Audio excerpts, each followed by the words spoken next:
News 18 বাংলায় স্বাগত। আপনাদের সঙ্গে রয়েছে আমি তমশ্রী। প্রত্যেক দর্শককে চতুর্থীর শুভেচ্ছা।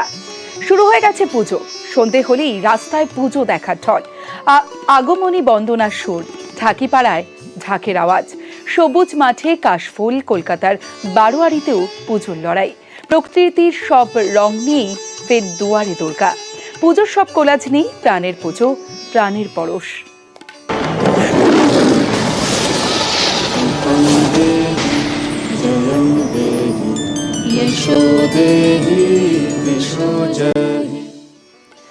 বারাসাতে শিবের কোঠায় 12 ভূঁইয়ার ইতিহাস, রাজা বাদশার গল্প, চট্টোপাধ্যায় বাড়ির পুজোর বীরগাথা।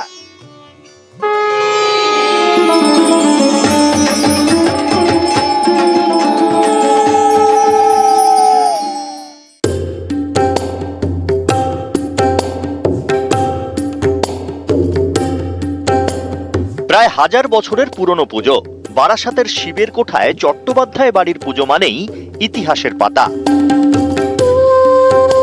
যে পুজোর সঙ্গে জড়িয়ে আছে সম্রাট আকবরের স্ত্রী যোধাবাইয়ের গল্প। চট্টোপাধ্যায় বাড়ির বংশধর শঙ্কর চট্টোপাধ্যায় ছিলেন প্রতাপাদিত্যের সেনাপতি। যশোরের যুদ্ধে বন্দী প্রতাপাদিত্যের তর্পণ শুনে মুগ্ধ হন যোধাবাই।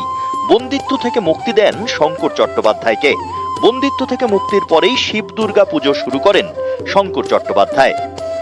এই পুজোর বয়স হলো 453, গতবারে ক্রস করেছে, এবারে 454 বছরে পদার্পণ করলো এই পুজোর বিশেষত্ব, এটা একদম প্রাচীন যেহেতু পুজো, সেই প্রাচীন প্রথা মেনেই এই পুজোটা হয়ে আসে।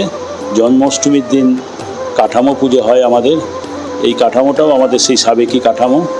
তারপরে দেবীর নির্মাণ কাজ শুরু হয় এবং নির্মাণ শুরু হওয়ার পর মহালয়ার দিন মায়ের মূর্তি কমপ্লিট হয়ে যায়। চট্টোপাধ্যায় বাড়ির পুজো মানেই ইতিহাসের গল্পগাথা। শাক্ত, শৈব, বৈষ্ণব 3 মতেই পুজো হয় দুর্গার।